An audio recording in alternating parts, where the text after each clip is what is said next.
उसके बाद कोरिन लड़की रात होने का इंतज़ार करती है क्योंकि महाराजा उसे अपना कैदी बनाना चाहता था। जैसे ही रात होती है, जन यंग वहाँ से भाग जाती है और जंगल में भटकने लगती है। भागते भागते वो एक जगह पहुंचती है जहाँ एक खैमा लगा होता है। वो वहाँ जाकर छुप जाती है। थोड़ी देर बाद वहाँ शोर होता है तो जन यंग डर जाती है। इतने में वहाँ एक लड़की आती है। दोनों एक दूसरे को देखकर घबरा जाती हैं। फिर बाद में जन यंग उसे बताती है कि वो टाइम टर्न करके कदीम ज़माने में आ गई है। ये सुनकर वो लड़की हैरान रह जाती है और उसे अपने कपड़े तब्दील करने के लिए देती है। उसके बाद महाराजा भी वहाँ पहुँच जाता है क्योंकि वो खैमा महाराजा ने जंगल में रात गुजारने के लिए लगवाया था। जन यंग महाराजा को देखकर खौफजदा हो जाती है और फिर दोनों लड़कियां मिलकर महाराजा को बेहोश कर देती हैं। बाद में वो दोनों जंगली जुड़ी बूटियों और चावल से खाना बनाती हैं। जन यंग अपनी जेब से एक सूस निकालकर खाने में डाल देती है जिससे खाने का जायका बहुत मज़ेदार हो जाता है।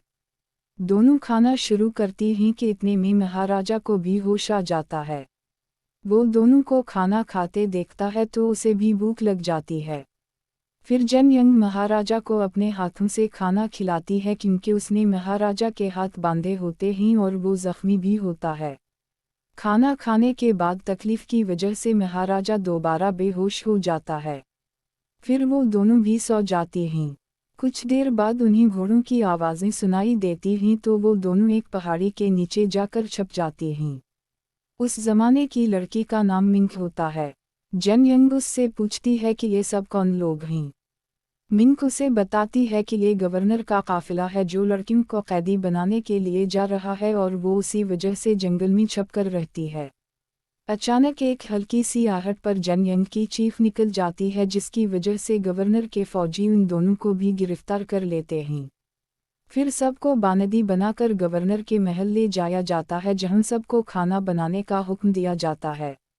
सब लड़कियां मिलकर खाना बनाने लगती हैं मगर जन यंग गवर्नर से कहती है कि अगर उसे उसका खाना पसंद आ गया तो वो उसकी किताब वापस करेगा। गवर्नर उससे वादा कर लेता है। ये सुनकर जन यंग खुशी खुशी खाना बनाना शुरू कर देती है। वो गोश्त को ख़ास तरीके से केले के पत्ते में लपेटकर एक बड़े मटके में भाप पर पकने के लिए रख देती है। जब गोश्त अच्छी तरह गल जाता है तो वो उसे बारीक बारीक पिटियों में काटती है, साथ मज़ेदार सूस बनाती है और अपने मुनफरिद अंदाज में प्लेट सजाती है। चावल, सूप और बारीक गोश्त की पट्टियाँ देखकर सब हैरान रह जाते हैं। जब गवर्नर के सामने खाना रखा जाता है तो वो बगैर खाना चखे ही कह देता है कि खाना अच्छा नहीं है। उसके सिपाही फौरन जन यंग को घुटनों के बल बिठाकर उसके हाथ काटने लगते हैं। अचानक बाहर का दरवाज़ा ज़ोरदार आवाज़ से खुलता है। ये महाराजा होता है। महाराजा को सामने देखकर सब खौफजदा हो जाते हैं जबकि गवर्नर कुछ भी नहीं बोल पाता। फिर महाराजा खुद खाना चखता है और खाने के जायके में खुश आ जाता है।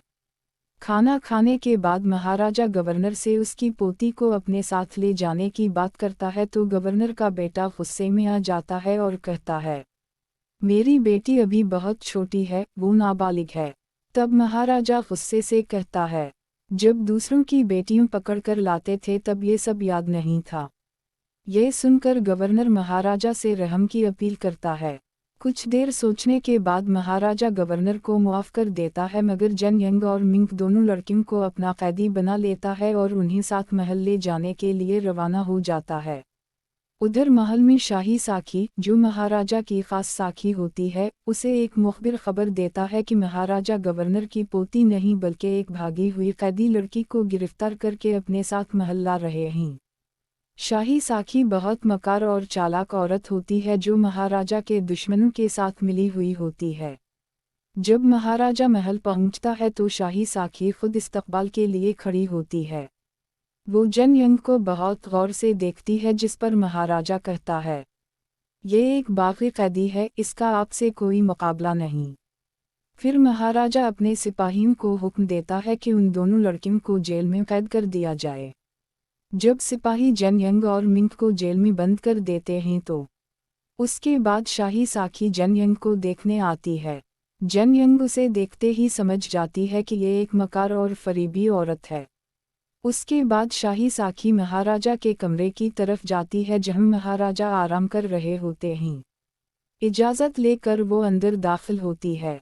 महाराजा बैठ जाते हैं और फिर दोनों के दरमियान सफ़र के बारे में कुछ देर बात होती है। फिर शाही साखी पूछती है, महाराजा क्या पता चला आप पर हमला किसने करवाया था?